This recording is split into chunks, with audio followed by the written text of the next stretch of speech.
What matters in the world? What's of value? What's important? What makes a difference to us how we live in that world? And you can see that these two questions are linked very profoundly, because if your answer to the first question includes an item such as a supernatural intelligence of some kind, gods and goddesses, perhaps with an interest in us and what we wear, what we do, what we eat, and so on, then, of course, that tells us something about how we're to live. It tells us something about the values that should shape and colour our lives. But if we think that the universe is what you might describe as a realm of natural law, a realm that could be, in principle, completely described by physics, let us say, then the question of value is a very different matter, because it becomes our responsibility to think about how to create value in a world which is otherwise bereft of anything external to the interests and purposes that we humans might have in our relationships with one another. So these two great questions are very, very intimately linked. And when one approaches them, naturally enough, it would be marvelous if one could just come up with an answer to the question, what is the universe ultimately like? What's it made of? What exists in it? What can we count in and out of it? It'd be grand, really, to be able to come up with a quick answer to that one, because then we could get on with the business, the really important business, as indeed Socrates had identified it, the question of how we're to live, what sort of people we're to be, what kind of society we should construct, so that within it there can be good and flourishing lives and good and happy relationships among people. But of course, both those great questions are full of intricacy and full of challenge, and it's sometimes very hard to think about the big answers that we would like to have until we've researched the possibility of many smaller answers that we need on the way to that big answer. And we find that in connection with some of the smaller answers we seek, that there are not ready solutions to our dilemmas even there. But that has never troubled the philosophical enterprise. And you may well remember from your reading, since you were all no doubt reading Plato in the bath last night, that in the very early dialogues of Plato, the dialogues where Socrates challenges people to think about a given concept, they don't reach conclusions at the end of the dialectic that they engage in very often, but in a sense that doesn't quite matter all that much, because on the journey to seeking that answer, they still discover a great deal. And there is a marvelous, marvelous remark by the French poet Paul Valéry, who said, "A difficulty is a light, but an insurmountable difficulty is the sun, because when you tackle it and you try to achieve greater understanding, even though you can't get the final answer that you want, nevertheless, you can learn a huge amount in the process." And philosophy has been just such an enterprise. The really astonishing thing about philosophy, when you think about it, of course, you may remember that right from classical antiquity, the word philosophy meant everything. It meant inquiry. It meant considered, careful, rational inquiry into everything. Everything that we would now put under different headings, the natural sciences, the social sciences, history, literature, and the like, as well as the familiar philosophical problems. But by the beginning of the modern period, philosophers had begun to formulate their questions in ways that admitted of providing some answers to them. So in the 16th and 17th century, for example, what we now think of as the natural sciences began to be born out of philosophy. In the 18th century, psychology. In the 19th century, empirical linguistics and sociology. In the 20th century, cognitive science and the discoveries in thinking about computer intelligence. And these were things that were, if not directly born out of philosophy, then inspired and prompted and aided by philosophy. So philosophy is a very productive enterprise in those respects. And you may say that in that respect, philosophy is an enterprise which is always trying to bring itself to an end, trying to find the right formulation of questions which would help us get on the track to answers that are palpable and practical and applied. But then, of course, as you know, because the other thing you were reading in the bath last night, and I'm beginning to see you were quite busy in the bath last night, was probably some of the latest work on quantum mechanics and elementary particle physics. And then there you would see very quickly that at the frontiers of inquiry, we find ourselves back in the arena of asking philosophical questions. And then you learn something from that. You learn that philosophy is the attempt to somehow increase our ability to formulate, to make sense, to see out into the dark of our ignorance, those shapes that once we have properly described them would help us to make a little bit further progress in our understanding of the world and ourselves. So a very, very exciting enterprise, philosophy. It's a wonderful one. Most people, I think, engaged in philosophy have the experience that I certainly have, which is that every morning when I wake, I, like the Chinese poet, I leap from my bed and hasten swift as a thirsty cat to my work because of the great puzzles and interests that there are in the endeavour. So the idea of knowledge is obviously a very key one, because the first great question, what is the world? What is there that exists in the world? What sense are we to make of it? Requires of at first that we understand how to inquire into the world.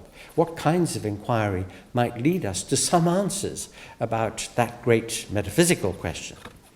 And you will remember perhaps in the 16th and early 17th centuries, after the Reformation, when a great swathe of Europe was freed from the hegemony of the church, so that an ebullition of interest sprang up among people, not, alas, to begin with in philosophy and science as such, but in things like magic and the Kabbalah and Hermeticism and alchemy and astrology. But there were some rather astute minds that recognized that in this great flourishing of interest in all sorts of things, there were possibilities to be discerned. And that if only we were to discipline our inquiries a little bit, then some aspects of those various interests might actually begin to yield something of importance in our understanding. So if you could separate chemistry from alchemy, if you could separate astronomy from astrology, if you could separate medicine from magic, if only you could pin down the right kind of method, the right way of thinking about things, then you might really begin to make some kind of progress. And in the early 17th century, there were two great figures who contributed to that pursuit. René Descartes, whose very first publication was a book called A Discourse on Method. How do we proceed? How do we think? How do we inquire? So that if we were to do so very, very carefully and scrupulously, we could be sure not to run off into all sorts of fancies, but maybe could arrive at the truth. And the other great contributor to that was Bacon. Now, Francis Bacon repeatedly published ideas about how inquiry should proceed.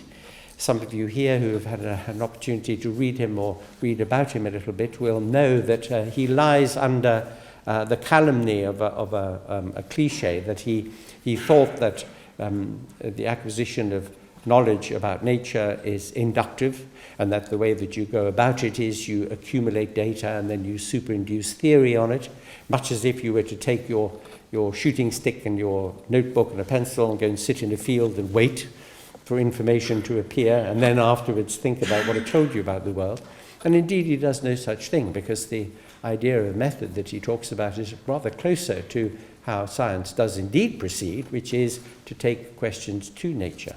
In fact, he put it in a way that is a little unfamiliar, but very sensible. He said, we must not only observe nature, but we must vex nature. If you want to learn about things, about wood and about earth and about animals and human beings, go to the carpenter, go to the gardener, go to the doctor. And when they cut things open and cut things up and burn things and make things, you will learn from them a great deal about how the world is. But there his interest was in the question of method. But Descartes, of course, had a very particular way of putting the point about how we're to investigate the question of knowledge. And those of you who have read the Meditations on First Philosophy by Descartes will remember his very, very famous argument, which is to say, if we are going to make progress in inquiry, we have to be able to start from a secure point, something that we cannot doubt, And then we will try to see how to rebuild confidence in all the things that we formerly took ourselves to know or that we believed, in order to sift out those things that we can be pretty confident about and leave aside those things that have some tincture of doubt. And so he came up with that argument. What happens if I'm asleep and dreaming? Well, then if I'm asleep and dreaming, I can't claim to know anything in my current environment. Anybody now asleep in this room who's dreaming that he or she, or perhaps having a nightmare, to the effect that he or she is in a philosophy lecture, would be wrong in the judgment that he or she were in a philosophy lecture, because the connection between the dream and the events outside are not of the right kind. There is, as you all know, the famous story of the man who dreamt that he was giving a speech in the House of Lords and then woke up and found that he was. But even then, in his belief that he was doing so, he couldn't be held to have known that he was. And this was the point that Descartes made, although he pointed out that even in a dream you could know that 1 + 1 = 2, so the possibility that you're now dreaming is not enough to impugn all claims to knowledge. At least you could claim to know that 1 + 1 = 2. And so he came up with the idea, he said, what if there was some evil demon whose whole purpose in existence is to fool me about everything, even that 1 + 1 = 2? Is there something that such a being could not fool me about, which I could know with absolute certainty? And the answer, of course, is that one exists, because it's a complete condition of being fooled about absolutely everything, or nearly everything anyway, that you exist so that you can be fooled. So his famous remark was, as you all know, because it is written on every pub wall in the country, I drink, therefore I am. Or I think, therefore I am. And that was his starting point, and he wanted to rebuild from that, when he does it in a rather improbable way, this idea of what knowledge is. Now, the interesting thing about that is that he uses skeptical considerations to shape the task of explaining the nature of knowledge. He says, if you think about how a skeptical challenge to our knowledge claims can work, it tells you what work you need to do to show what knowledge is and how you get it. And this is a very interesting insight, and for a great deal of the history of philosophy after Descartes' time, that is precisely what a lot of epistemologists did, right up indeed into the 20th century, into work by people like Bertrand Russell, A.J. Ayer, and others, who were starting from the same point that Descartes began from, which is your own internal consciousness, your own set of beliefs, to try to find some way of guaranteeing how you move from those beliefs or experiences to something which is external to them, a world that lies outside your thought. And this proved to be a very difficult task, Let me very, very quickly illustrate this to you, because it'll be something that you're very familiar with. But supposing I were to ask you on what grounds you could claim to know that there is a lectern here. You would say, well, we can see it. And indeed, you could claim more. You could say that if you came up here and you felt it, you could feel a smooth, cool surface. If you nibbled it, it would be a slightly sort of plasticky taste, I imagine. You can hear me tapping on it. So all your 5 senses would be engaged and would give you evidence, and therefore the kind of sensory grounds that you could claim support your assertion that there is a lectern here. But then it's so easy to point out to you that our senses are vulnerable. Supposing you think about vision. So light is reflected, technically it's absorbed and reflected, re-emitted by the surface of the object. That light propagates through the intervening medium to the lens of your eye, double glazed in some cases like mine, focused on the retina where it irritates the rods and cones at the back of the eye, and they, stimulated, send an impulse down the optic nerves that run through your brain to the occipital region of the brain at the back of your head. Nerves, by the way, axons, operate by making the impulse that passes along them jump from gap to gap in the sheath of myelinic fat that protects the nerve cell. And these little saltations are propagated by the reversal of the sodium and potassium ions in the wall of your axon. Anyway, and also, by the way, the optic nerves cross at the optic chiasm in the middle of the brain, and everything gets eventually to the back of your head. The cells in the visual cortex fire, and in a way which is mysterious to this moment, on the 8th of December 2017, technicolor pictures, sounds, scents and smells and others arise in consciousness.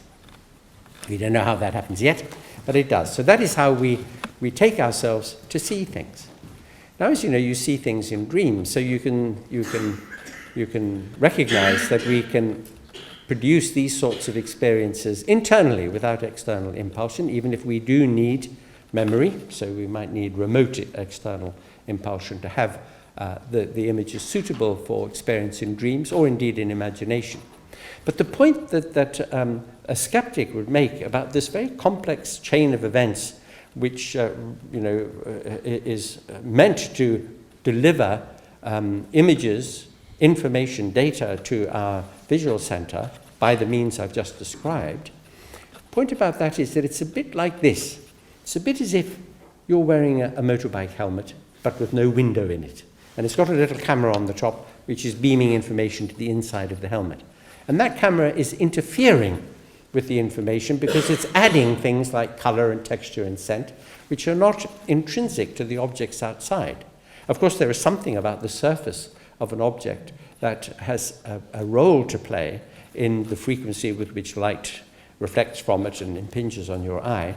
But you can tell that color itself is at best and at most only a power or a character of the object to have some influence on that, because colorblind people don't see or distinguish colors in quite the same way that so-called normally sighted people do. So somebody who's blue-green colorblind, for example, doesn't distinguish between the color of grass and the sky in the same way that normally sighted people do. And that means that blue and green are not in the objects themselves alone, but are only partly there and need the relationship with the eye for there to be color perception.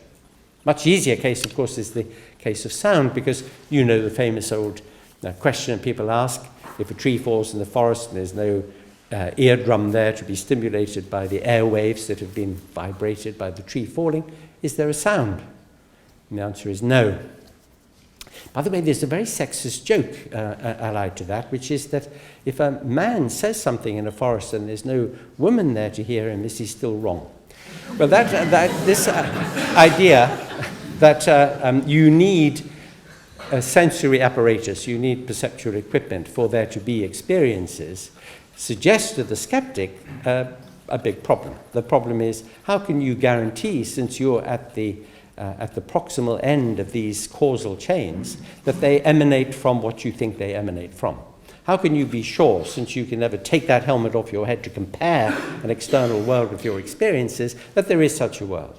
How can you know that there is such a world, since you might be dreaming or deluded, or some other thing might be interfering with that causal chain?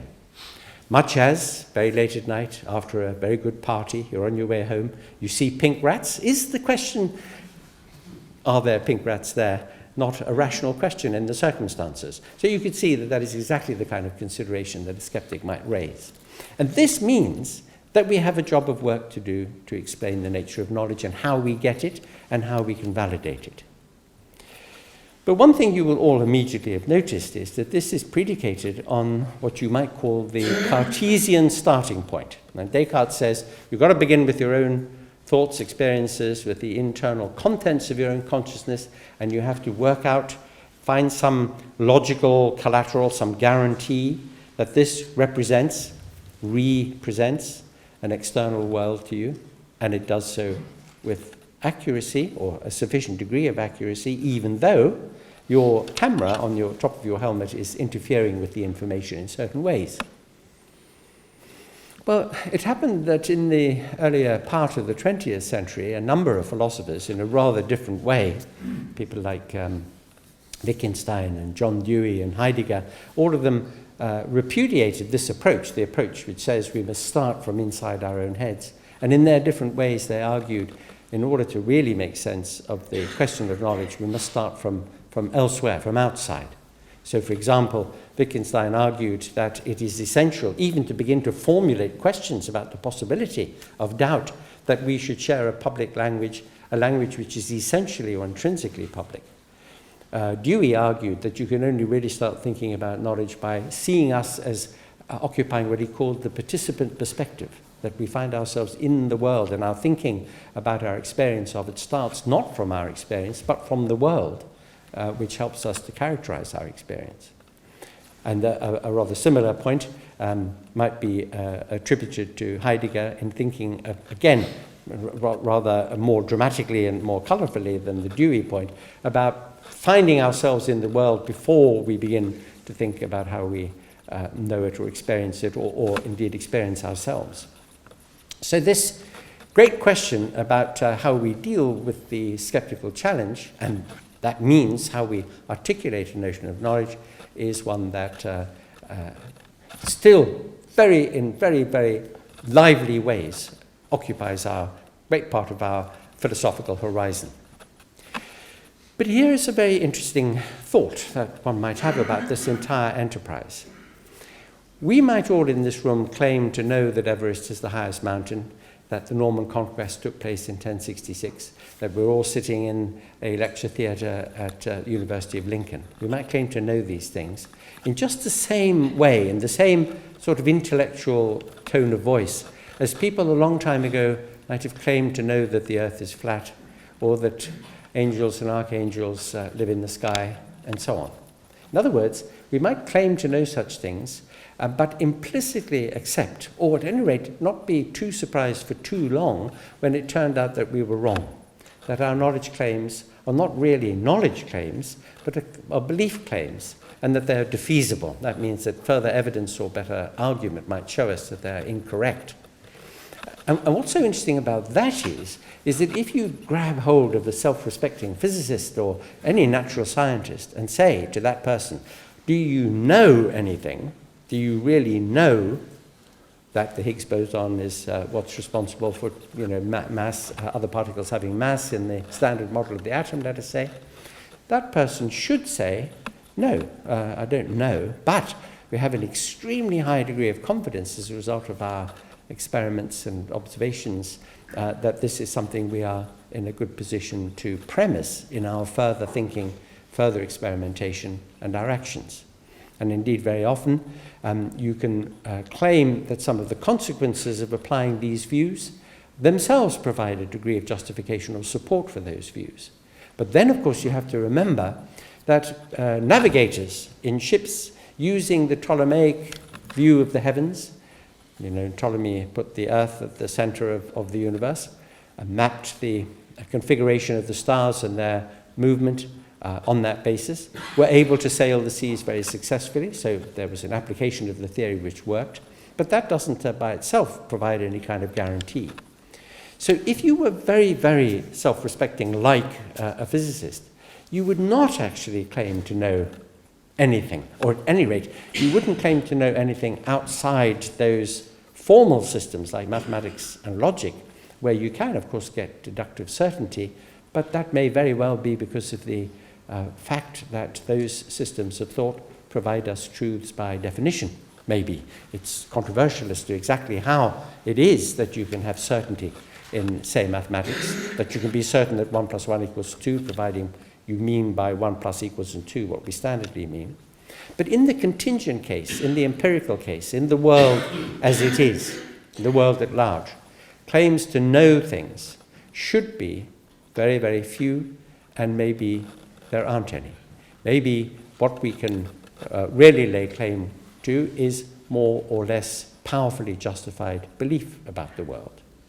Maybe there's no such thing as knowledge in the contingent or empirical case at all.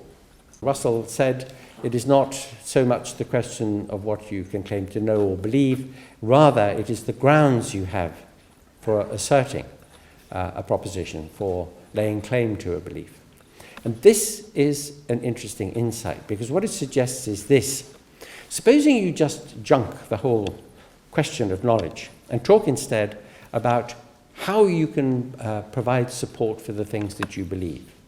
Then you notice that the burden lies on the question of rationality. You think of that word. The first part of the word rational is the word ratio, which means proportion. And so if you were an extremely responsible believer, that is, that your beliefs were always very responsibly supported or acquired, it would be on the basis of the evidence or the strength of reasons that on which you hold that belief. And this is why we might think in terms of it being irrational rather than being false to believe that there are fairies at the bottom of your garden. Why it is rational rather than true to believe that if you go out into the rain without an umbrella, you will get wet. Now you can see how this might work. Supposing, for example, on a thundery day, you have been sprawled out on your sofa reading David Hume on the question of induction. And you've acquired from Hume the insight that no matter how often something has happened in the past, that fact is no guarantee that it will happen in the future. You spin a coin 20 times, you get heads every time. Does that mean it is more likely rather than less likely you get heads the next time? Nope. The probability remains the same, 50-50. So, and indeed, in the case of Hume's argument about induction, you can think of the fate of the chicken. The chicken, which was fed every day and protected from the foxes, and became more and more confident and relaxed about life because life seemed to be getting better and better until it ended up as Christmas dinner or Sunday lunch. So you can see that inductive inferences are unreliable in that kind of way. So you've read that and you think Hume is definitely right. It doesn't matter how often the sun has risen in the past, no guarantee it will rise tomorrow. That means that even though I've got wet every time I've been in the rain without an umbrella, it doesn't follow that it will happen next time.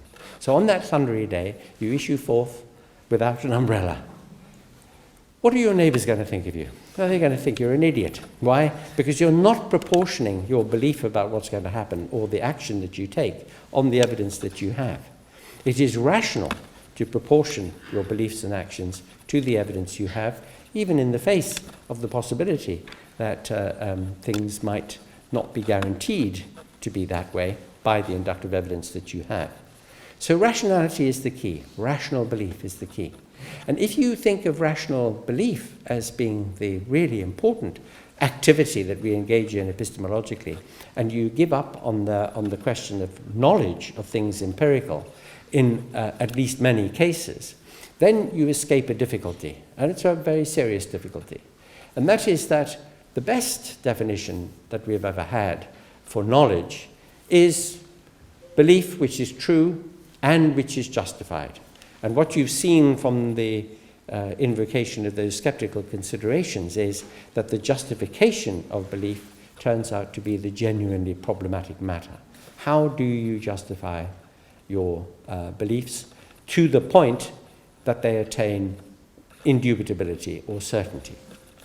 It's a little footnote remark, by the way, that when Descartes sought certainty, what he was seeking was in fact a psychological state.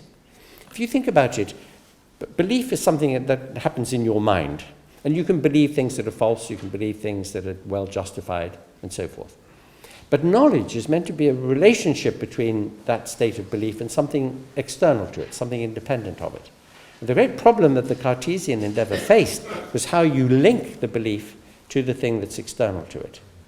If instead you say the one thing that you could rely upon in at least many cases is the degree of strength in your confidence in that belief, by your respect for the evidence, by your respect for the rational proportionality of the support for that belief, then you are not giving hostages to fortune about a putative relationship between the state of mind and something external. So that, at least in the empirical case, might seem to have offered us something of an advance. But if it does, if it is any kind of advance over wrestling with the traditional justified true belief model of knowledge, then, of course, the very next question it raises is the question of truth. Now, you remember that Pontius Pilate asked what truth is and didn't wait for an answer very sensibly, because several thousand years of philosophy haven't given us a definitive account of the nature of truth, so he would have had to wait a long time. The various theories about truth, that it consists in correspondence with fact or consistency with other things that we believe, or perhaps that there isn't such a thing as truth at all, and when we talk about something being true, it's just a way of speaking which helps us logically. In all those ways of talking, there lurks in the background the idea that independent of us, of our preferences, of our beliefs, of our desires, there are facts of the matter, And that if only we could think or theorize or speak in ways which really did match that, so this is a kind of correspondence theory of truth, then we would have got hold of the truth. But what I've just said about knowledge, the concept of knowledge, the very strict concept of knowledge, as being too demanding, so we need to go with something a bit more manageable, the idea of justified belief, rationally justified belief, which is intrinsically defeasible, then what's happened to the concept of knowledge? The concept of truth. Does this mean that there is no such thing as truth? That maybe we could never attain to the truth? Well, two things might be said about that. Supposing you were at your most pessimistic about the possibility of ever arriving at the truth. Remember what Voltaire said about this? He said, I will defend with my life the person who is seeking the truth, but I'll probably kill him if he claims to have it. That kind of idea. But the fact that claims to truth tend to be domiciled more in dogma and faith than they do in actual inquiry. But what is one to do in that case? Well, the 2 points are this. Treating truth as the ideal of inquiry, as the thing that we are very much hoping that we might in some way eventually arrive at.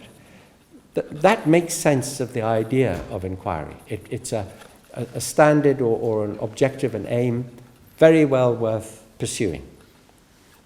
But at the same time, we can use a notion of truthfulness, of having intellectual integrity and epistemological integrity in our quest for that great ideal that still lies beyond our grasp. The idea of being careful, of being responsible, of cleaving to the evidence that we have, of trying to show that the reasons that we can adduce and that we owe one another when we make claims to things being thus and so in the world, that enterprise requires of us a sort of truth-likeness, a truthfulness in our activity. And this idea that truth as such, truth as a possible relation or feature or characteristic of the things that we think and say on the one hand, and the kind of honesty of our intellectual endeavors on the other hand, preserves for us in our pursuit of well-justified belief something of great importance as an epistemic value. The idea that we are behaving with genuine and deep epistemic authenticity or responsibility. So maybe if we're going to substitute the notion of knowledge with the notion of powerfully justified belief, and if we're going to say that truth is an ideal of inquiry and that how we operate is on the basis of intellectual responsibility and authenticity, then we found ways of talking about our inquiries and our endeavors which escape at least some of the skeptical difficulties that can be thrown at the concepts of knowledge and of truth, which have made these skeptical difficulties have made such a problem for philosophy in its tradition throughout the centuries. And that leads us finally, therefore, to the idea of wisdom.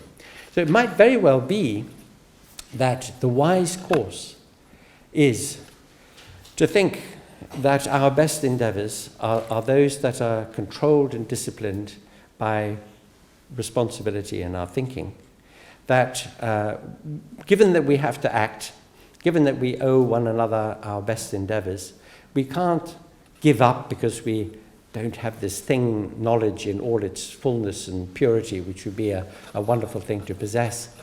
But instead, that we are bound by what you might call the ethics of rationality, to act on our best lights.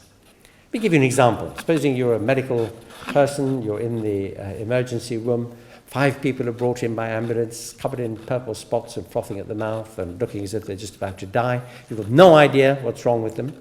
But as the responsible person on duty, you have to come up with some possibilities. So you come up with a few hypotheses. They're all bad, but you are bound to act on the least bad of them so that you can try and do something to save them. That is what the ethics of rationality would demand of a person in that situation, and that is what the ethics of rationality demand of us in our thinking.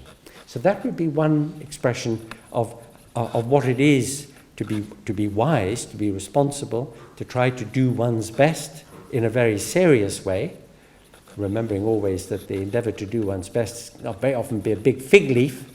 There you are trying to live the ethical life, you kill somebody and somebody says, you're a terrible person, and you say, oh no, but I was doing my best, and then that doesn't work. But it has to be a really authentic notion that you're doing your epistemic best, or you're doing your intellectually most disciplined and responsible best to try to arrive at conclusions and at ways of acting that you can stack up, that you can stand up against criticism. Because, and this I suppose is the key point on the knowledge and truth front, because even though what we would like as the terminus of our arguments is a conclusion which is so coercive that to disagree with it is to contradict yourself. So a conclusion which must be accepted, rather as happens in maths and logic. There, if you don't accept the conclusion after you've gone through the proof and agreed with every step, then you are in a self-contradictory position. But what we can actually achieve in the empirical sphere is something a bit weaker, a bit more modest, a bit more realistic than a coercive conclusion. We can hope for a persuasive conclusion, something that will persuade us, because it really does look as though it's well supported by the evidence and the arguments are good. Even more weakly than that, you might have sometimes inclining conclusions, ones that make you inclined to think that perhaps it's more right than wrong, and that that's something worth making use of or thinking in those terms. So in the real world, in the empirical world, persuasive and inclining reasons, based as they might be on the best available evidence and on the strongest arguments, are what we can hope for, and they are therefore what our intellectual responsibility must drive us towards. And recognizing that and working to that view is what one part of wisdom anyway would be. But of course the much greater part of wisdom is the question of how we represent to ourselves answers to the question that each one of us must ask in line with the Socratic challenge, to think about how we're to live and what sort of people to be. And I want to end on this point. You will remember that Socrates' great concern was to get his fellow Athenians to recognize that the concepts they used, the words they applied when they talked about being generous or being courageous or being good or being restrained or continent, that they didn't really think them through. They didn't really have a good, deep grasp of them, and therefore needed to be challenged so that they could think about this incredibly serious matter as he saw it, about how we are to decide to live. You may have been reading any one of the earlier dialogues of Plato and seen that process going on where Socrates says, well, what do you mean by such and such? How would you define it? And then his interlocutor tries to, and then Socrates points out that won't work because there are counter-arguments and so on. Sometimes the arguments seem a little weak and spurious, and sometimes they're quite interesting. But the general tenor of them is always the same. One has to think things through. Famously, you all know Bertrand Russell's remark, most people would rather die than think, and most people do, which is the great tragedy of the world, it's his view. I'm always very amused by the story told about Adlai Stevenson. One or two of you here may remember him as somebody who stood against Eisenhower for the presidency in America in the 1950s. He was a governor of, I think, Minnesota. He was a very scholarly man, a very intellectual man, which actually was a problem for him in the election. But somebody said to him, Mr. Stevenson, every thinking person in America is going to vote for you. And he said, I'm pleased to hear it, but I need a majority. Well, this was very much the kind of thinking that lay behind Socrates' challenge, just to get people to think, because without thinking, how could they possibly even begin to be wise about their lives?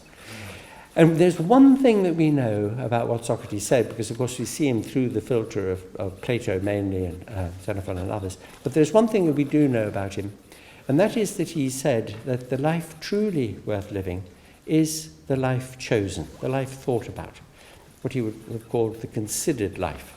Indeed, he put the point negatively. He said the unconsidered life is not worth living, the reason being that if you haven't thought about and chosen how you're to live, you're living somebody else's idea of what a good life is.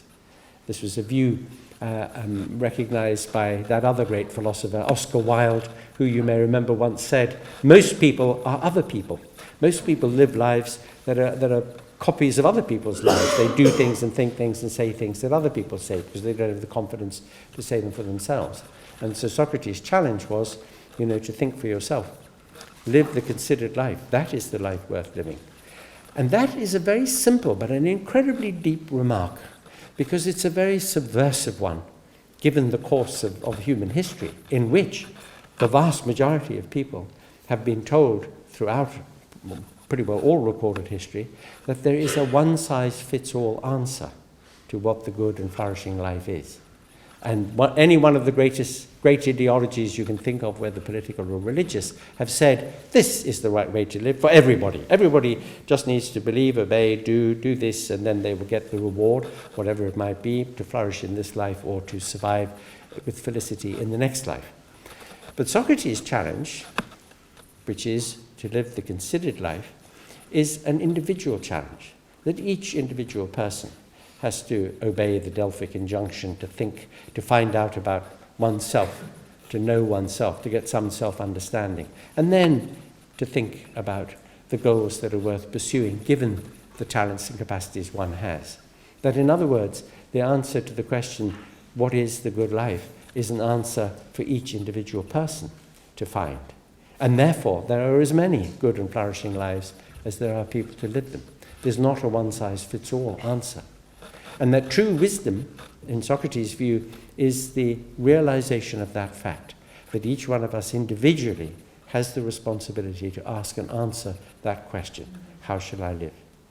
If you say, how shall I live, and you rush to the frozen food warehouse of ideas and take out a great big frozen pizza, which is called Christianity or something else, and eat that, well, then you are going to get indigestion, as most people do, because it isn't your own. You didn't cook it, you didn't grow the ingredients, it doesn't belong to you, you're not living the life that you've made. And the Socratic challenge is to do that thing. I like to tell people the anecdote that I'm very often asked by cab drivers in London what I do. I say I teach philosophy. You notice the modesty of that answer, because if you say I'm a philosopher, it puts you in the first team with Aristotle and Descartes and so on. So you just say I teach philosophy. There is a short silence while the cab driver thinks, what the hell does a philosopher do when he or she gets up in the morning? If they're the one of you do this, the answer is yes. But they then say, all right, Governor, what's the meaning of life? Which is a very good question, and I always answer by saying I know the answer to that question, not because I found it, but because the great tradition of ethical reflection has offered us a very powerful answer.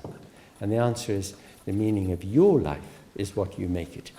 And this is a point which has been iterated in different keys, like in different musical keys, and different forms and phraseology.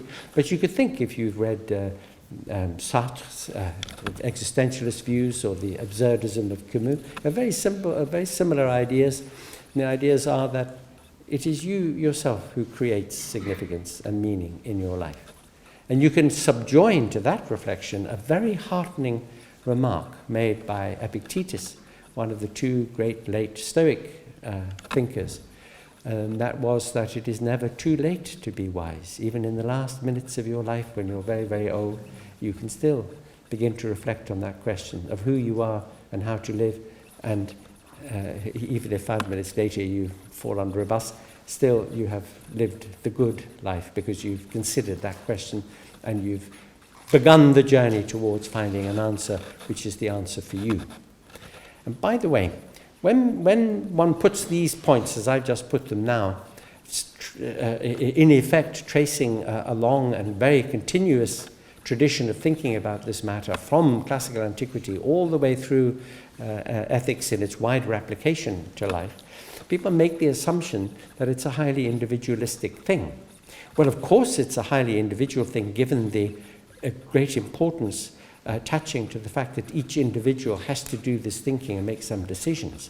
But one of the first things that people realize, and why Plato talked about this, and so did Aristotle, and so did the Stoics, and so did all the people who've contributed to this debate, one of the things that comes immediately into the picture is the fact of our being social animals, social creatures, that we need one another, that we need to love and be loved.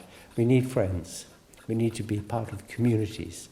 We need to be contributors to the lives of others because that is what helps to constitute our own good lives. That, in other words, at the very heart of good lives lies good relationships. And that means that in thinking about how one lives, in considering what choices one's to make, among those choices will be choices about relationship and about our obligations and duties. And from those obligations and duties, from those needs to give and to receive, come our moralities, our thinking about moral questions. Because, of course, ethics, which is about ethos, about character, about who we are, and morality, which is about aspects of our relationships and how we must think about our dealings with other people, have that connection between them. That in recognizing the intrinsic nature of relatedness in the good life, relatedness to others, we do need to think about moral questions. And those moral questions can sometimes be very difficult. You know what the Church of Scotland says, that it is a sin to tell an untimely truth. This is a very good insight, by the way. We all know, how no matter how great a value attaches to the idea of truth, or at least being truthful, or being honest anyway in our interpersonal relationships, occasionally a little helpful fib can serve the greater good. Does my bum look big in this? Is the kind of situation where you might think that a greater happiness is served by, just temporizing a little bit with the facts as you see them. So you can see there that this idea of how you conduct a relationship with others requires of you all those best gifts that you might come up with for navigating the relationship in ways that one hopes at any rate will be very positive. But that as a part of the personal obligation one has to think about the great ethical question, what should I be, who am I, how should I live a life which is worthwhile given who I am, has to be a very individual question. And it has to demand of us our best endeavor to be wise. Because that's what it is. That's what it is for wisdom to attach to us, to our characters, to the nature of the life that we live, as a quality of that life. So I've ranged extremely rapidly over 2,500 years of reflection on some of the biggest issues in philosophy. Even if we had organized breakfast tomorrow morning so we could really get into some of these issues in more detail, we would still only be shaking a grain or two of salt onto them. But perhaps that's enough just to indicate the tremendous richness and excitement that attaches to thinking about these things. Because if one thing is certain, Socrates is right. It is a great responsibility that we, as beings with reason, have to think about questions of knowledge and truth and of how to be wise. Thank you.